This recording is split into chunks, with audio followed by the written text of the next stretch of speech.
নমস্কার বন্ধুরা, রিঙ্কাস delicious cooking চ্যানেলে আপনাদের সকলকে স্বাগত। আজকে আমি আপনাদের সামনে নিয়ে এসেছি খুব বিখ্যাত একটি রেসিপি, কাচ্চি বিরিয়ানি। আর আমি আজকে আপনাদেরকে দেখাবো মাটন কাচ্চি বিরিয়ানি কিভাবে খুব সিম্পল ওয়েতে তৈরি করে নেওয়া যায়। এই কাচ্চি বিরিয়ানি বাংলাদেশের খুব বিখ্যাত একটি রেসিপি। আশা করি আপনারা যদি আমার এই ভিডিওটা সম্পূর্ণ দেখেন তাহলে কাচ্চি বিরিয়ানি আপনারাও খুব সহজেই বাড়িতে তৈরি করে নিতে পারবেন। কাচ্চি বিরিয়ানি বানানো একটু সময় সাপেক্ষ, কিন্তু ভেরি সিম্পল। আমি আজকে আপনাদেরকে দেখাবো সেই সিম্পল ওয়েতে কাচ্চি বিরিয়ানি কিভাবে তৈরি করে নেওয়া যায়। কাচ্চি বিরিয়ানিতে যে মাংসটা আমরা ইউজ করি, অর্থাৎ আমি এখানে যেহেতু মাটন দিয়ে করছি, সেই মাটনটা ইউজ করব। সেই মাটনটাকে কিন্তু আমি কোনোভাবেই আগে থেকে কুক করব না, কাঁচা মাংসকেই আমি ম্যারিনেট করব। এবং সেই ম্যারিনেশনের কিছু প্রসেস আছে এবং কাচ্চি বিরিয়ানির কিছু নিজস্ব মশলা আছে। সেই মশলা আদিগুলো ইউজ করে আমি মাংসটাকে 24 ঘন্টার জন্য ম্যারিনেট করে রেখে দেবো। আপনারা চাইলে এর থেকে বেশি সময় ধরেও ম্যারিনেট করে রাখতে পারেন, তাতে মাংসটা আরো সফট এবং জুসি হবে, মাংস কোনোভাবেই নষ্ট হবে না। তা আমি এখানে দেখুন কিভাবে এই মাংসটাকে ম্যারিনেট করছি এবং তার পরের স্টেপগুলোকেও আপনারা ফলো করুন। দেখুন, এই কাচ্চি বিরিয়ানির মাংসটা অর্থাৎ মাটনটাকে খুব দীর্ঘ সময় ধরে এবং বিশেষ পদ্ধতিতে ম্যারিনেট করার জন্য খুব সফট এবং জুসি হয়ে থাকে। আমি আজকে এখানে আপনাদেরকে স্টেপ বাই স্টেপ দেখাচ্ছি কিভাবে এই অথেন্টিক কাচ্চি বিরিয়ানি তৈরি করে নেওয়া যায়। দেখুন, এই কাচ্চি বিরিয়ানি তৈরি করে নেওয়ার জন্য আমি এখানে 500 গ্রাম রেয়াজি মাটন নিয়ে নিয়েছি, যেটা আগে থেকে ধুয়ে পরিষ্কার করে রাখা আছে। এতে দেখুন সিনা, চাপ এবং রান সব রকম পিসি আমি নিয়ে নিয়েছি, যার ফলে বিরিয়ানিটা খেতেও খুব সুস্বাদু হবে। এটাকে আমি খুব ভালো করে ধুয়ে রেখে দিয়েছি। এবারে আমি এটাকে ম্যারিনেট করব এবং কাচ্চি বিরিয়ানির যে ম্যারিনেশন সেটাও দুটো স্টেপে করা হয়। আজকে আমি যেটা দেখাবো তার ফার্স্ট স্টেপ ম্যারিনেশন। এই ফার্স্ট স্টেপ ম্যারিনেশন করার পরে আমি মাংসটাকে ফ্রিজের নর্মাল টেম্পারেচারে 24 ঘন্টা আমি রেখে দেবো। তারপরে সেকেন্ড স্টেপের ম্যারিনেশন করব। দেখুন, ফার্স্ট স্টেপ ম্যারিনেশনের জন্য আমি এখানে দিয়ে দিলাম ছোট একটা পেঁয়াজ বাটা, যেটা আমি আগে থেকে পেস্ট করে রেখেছি মিক্সিতে। সেই ছোট পেঁয়াজ পেস্টটা দিয়ে দিলাম। 1 চামচ ভরা ভরা রসুন পেস্ট দিলাম। 1 চামচ ভরা ভরা আদার পেস্ট এবং তার সাথে দিয়ে দিচ্ছি এখানে 150 গ্রামের মতন টক দই। এবং টক দইটা দেওয়ার পরে এখানে দেখুন আমি 1/3 টেবিল স্পুন দিয়ে দিলাম জিরের গুঁড়ো এবং 1/3 টেবিল স্পুন ধনের গুঁড়ো। 1/2 চামচ এখানে শুকনো লঙ্কার গুঁড়ো দিলাম। 1/3 টেবিল স্পুন হলুদের গুঁড়ো এবং শাহি গরম মশলার গুঁড়ো আমি 1/2 চামচ দিয়ে দিলাম 1 চামচ নুন। এবারে এই হাফ দিয়ে মাংসটাকে মশলা দিয়ে ভালোভাবে আমি মেখে নিচ্ছি। দেখুন, আমি এই ফার্স্ট স্টেপের ম্যারিনেশন করে ফেলেছি। এবারে এই মাংসটাকে আমি 24 ঘন্টার জন্য ফ্রিজের নর্মাল টেম্পারেচারে রেখে দিচ্ছি। দেখুন, এরপরে আমি তৈরি করে নেব কাচ্চি বিরিয়ানির মশলাটা। তার জন্য আমি একটা বড় দারচিনি নিয়ে নিয়েছি হাফ একটা স্টার অনিস, 7-8টা আমি শাহি গোলমরিচ নিয়েছি, অর্থাৎ সাদা গোলমরিচ। এখানে দেখুন লবঙ্গ আছে 7-8টা এবং একটা বড় এলাচ নিয়েছি। তার সাথে নিয়েছি 8-10টা ছোট এলাচ এবং এখানে আছে দেখুন শুকনো গোলাপের পাপড়ি। এটা বাজারে কিনতেও পাওয়া যায়, না হলে আপনারা গোলাপের পাপড়ি শুকিয়ে নিতে পারেন। এবং তার সাথে আমি এখন নিয়েছি অর্ধেকটা একটা জয়ফল এবং একটু জয়িত্রী নিয়েছি 1 পিস এবং আছে এখানে শাহি জিরে। সেই শাহি জিরেটা নিয়েছি আমি 1/2 চামচের মতন এবং এখানে নিয়েছি কাবাব চিনি, 8-9টা কাবাব চিনির পিসও রয়েছে। এই মশলাগুলোকে আমি কোনো রকম ড্রাই রোস্ট করব না, ডাইরেক্ট মিক্সার গ্রাইন্ডারে দিয়ে এটাকে একটা পাউডার বানিয়ে নেব। এবং তারপরে আমি আপনাদেরকে দেখাবো এই মশলা থেকে কতটা পরিমাণ আমি আমার এই বিরিয়ানিতে ইউজ করি।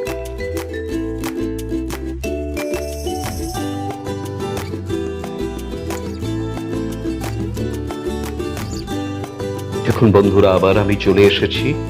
মাংসটাকে বের করে নিয়েছি ফ্রিজ থেকে 24 ঘন্টা ম্যারিনেট করার পরে। তারপরে আমি এটাকে সেকেন্ড ম্যারিনেশনের জন্য দেখুন পেঁয়াজের বেরেস্তা বানিয়ে নিয়েছি। এখানে দুটো মাঝারি সাইজের পেঁয়াজ একটু রিফাইন অয়েলে ভালো করে ভেজে বেরেস্তা করে নিয়েছি, এবং সেই পেঁয়াজের বেরেস্তা থেকে অর্ধেকটা পেঁয়াজের বেরেস্তা আমি মাংসের মধ্যে দিয়ে দিলাম। দিয়ে আমি এখানে দিয়ে দিলাম কিছু সেই পেঁয়াজ ভাজার তেলও আমি কিছুটা দিয়ে দিলাম, মোটামুটি 3-4 চামচের মতন। তারপরে আমি এর মধ্যে দিয়ে দিচ্ছি দেখুন যে বিরিয়ানির মশলাটা আমি বানিয়ে রেখেছি, তার থেকে অর্ধেকটা বিরিয়ানির মশলা আমি এর মধ্যে দিলাম, এবং এখানে আমি জয়িত্রীর কিছু গুঁড়ো করে রেখেছিলাম, সেই জয়িত্রীর গুঁড়ো আমি এখানে 1/2 টেবিল স্পুন এই মাংসের মধ্যে দিয়ে দিলাম। দিয়ে এটাকে ভালোভাবে আমি মেখে নিচ্ছি। দেখুন এর মধ্যে দিয়ে দিচ্ছি 1 চামচ গোলাপ জল, 1 চামচ কেওড়ার জল, দিয়ে মাংসটাকে আবার একটু ভালো করে মেখে নিলাম। এবারে মেখে এই মাংসটাকে কিন্তু আমি কোনো রকম ফ্রিজে রাখবো না, বাইরে রুম টেম্পারেচারে আমি 15 মিনিট রেখে দেব। এর মধ্যে আমি বিরিয়ানির জন্য আলু ভেজে নিচ্ছি। আমি পেঁয়াজ বেরেস্তার যে তেল ছিল সেই তেল থেকে কিছুটা তেল একটা ননস্টিক প্যানে দিয়ে তার মধ্যে আমি দুটো আলু, যেটাকে আমি 4 ভাগ করে রেখেছিলাম, সেই আলুগুলোকে দিয়ে একটু নুন দিয়ে দিলাম।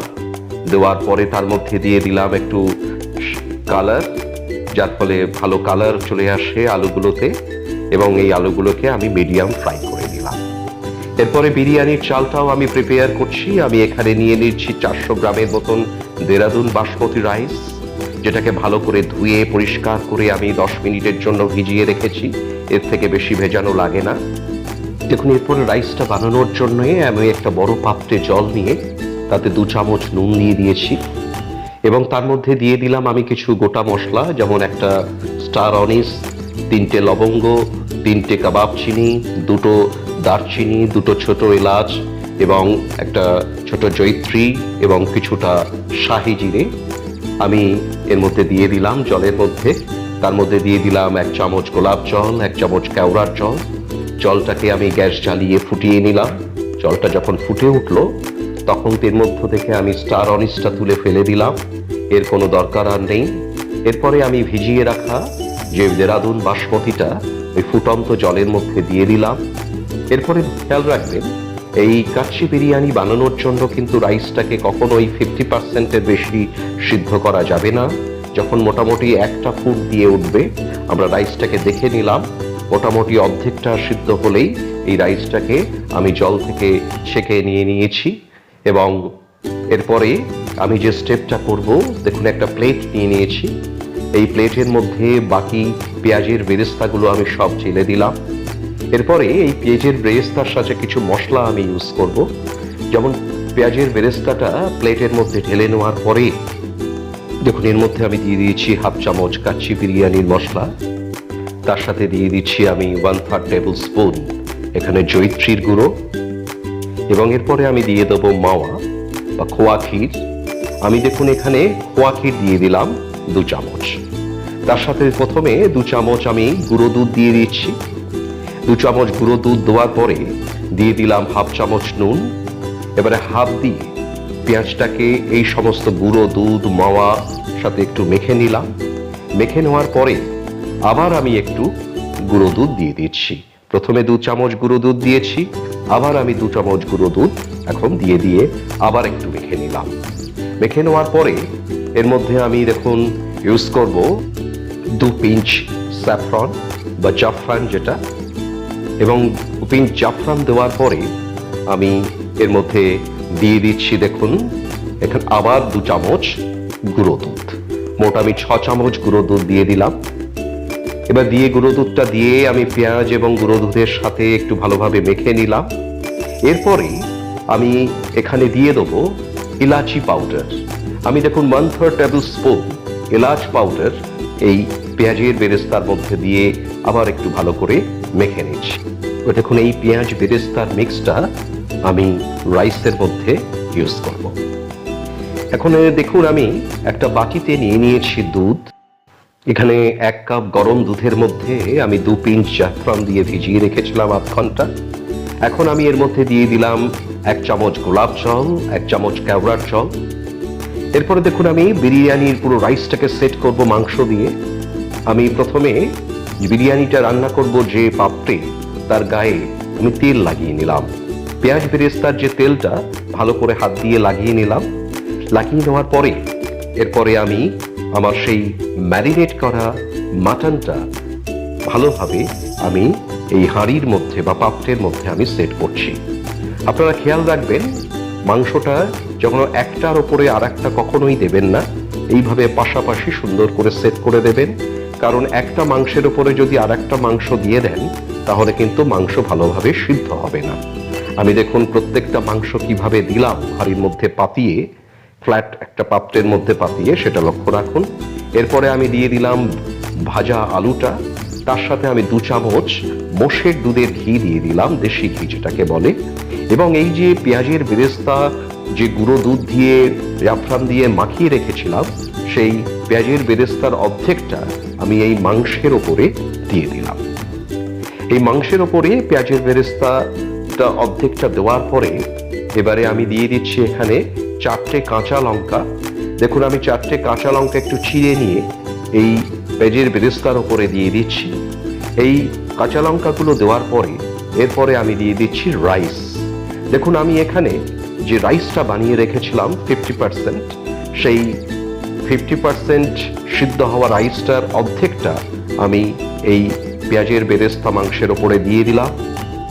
এবার দেখুন রাইসের মধ্যে আমি দিয়ে দিয়েছি 2টো আলু বখরা। তারপরে একটু গরুর দুধের ঘি আমি রাইসের মধ্যে দিয়ে একটু রাইসটাকে নেড়ে দিলাম। এবারে আমি বাকি রাইসটা দিয়ে দিচ্ছি। বাকি রাইসটা দিয়ে আমি একটু ওপরটা সমান করে নিচ্ছি, লেভেল করে নিচ্ছি। এরপরে যে পেঁয়াজের বেরেস্তাকে আমি মেখে রেখেছিলাম বিভিন্ন মশলা গুঁড়ো দুধের সাথে, বাকিটুকু যেটুকু রয়েছে সেটুকু আমি রাইসের মধ্যে দিয়ে দিলাম।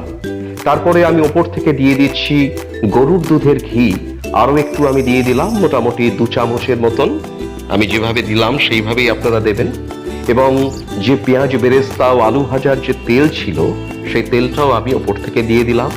দেখুন আমি জাফরানো ভেজানো যে দুধটা, সেটাও আমি এই রাইসের মধ্যে দিলাম। এবারে আমি দিয়ে দিচ্ছি কিছু কালার। এখানে আমি ফুড কালার ইউজ করছি, নর্মাল।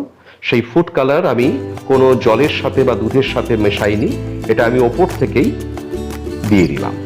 এবং এর মধ্যে দিয়ে দিচ্ছি কাজু বাদাম, কারণ কাচ্চি বিরিয়ানিতে একটু বাদাম যদি দেওয়া হয় তার টেস্টটা আরো খুব সুন্দর হয়ে ওঠে। এবং সব শেষে আমি দিচ্ছি এখানে মিঠা আতর, একদম 2 ড্রপ আমি মিঠা আতর দিয়েছি, এর থেকে বেশি দেওয়া যাবে না। এবারে পাত্রটাকে আমি একটা ফয়েল দিয়ে ভালো করে আটকে নিচ্ছি। ফয়েল দিয়ে আটকে নেওয়ার পরে ওপর থেকে আমি কভার করে দিলাম। এরপরে একটা চাটুতে অল্প জল দিয়ে আমি বিরিয়ানির হাঁড়িটা বসালাম। 5 মিনিট আমি হাই হিটে হাঁড়িটাকে গরম করে নেওয়ার পরে গ্যাসের ফ্লেমটাকে একদম কমিয়ে দিয়ে আমি 50 থেকে 60 মিনিট এটাকে আমি দম দিয়ে নেব। এর থেকে কোনোভাবেই কম দম দেবেন না। 50 থেকে 60 মিনিট দম দেওয়ার পরে আমি হাঁড়িটাকে আরো 15 মিনিট গ্যাস বন্ধ করে দিয়ে রেখে দিয়েছিলাম। তারপরে আমি দেখুন হাঁড়ির মুখটা খুলে ফেললাম। দেখুন এখানে আমাদের কাচ্চি বিরিয়ানি রেডি হয়ে গেছে। আপনারা দেখলেই বুঝতে পারছেন একদম অথেন্টিক কাচ্চি আমি তৈরি করে ফেলেছি। এবং এই কাচ্চি বিরিয়ানি তৈরি হয়ে যাওয়ার পরে হাঁড়ির মুখটা খোলার পরে ওপর থেকে আমি আরো একটু গরুর দুধের ঘি যেটাকে বলা হয়, সেটাকেই আমি ওপর থেকে আরেকটু দিয়ে দিলাম। এবার দেখুন আমি মাংসটাকে সার্ভ করবার জন্য, মাংস এবং রাইসগুলোকে সার্ভ করবার জন্য তুলে নেব। আপনারা দেখতে পাচ্ছেন আমাদের কাচ্চি বিরিয়ানি, আলু, মাটন সবকিছু সুন্দরভাবে সিদ্ধ হয়ে এসছে। আপনারা দেখতে পাচ্ছেন মাটনটাও হাড় থেকে ছাড়িয়ে আসছে। এই authentic kacchi biryani very tasteful একটা রেসিপি। দেখুন এই কাচ্চি বিরিয়ানি সার্ভ করার জন্য আমি একটা প্লেটে তুলে নিচ্ছি। আপনারা লক্ষ্য রাখুন এই বিরিয়ানির রাইসটা কতটা ঝরঝরে হয়েছে।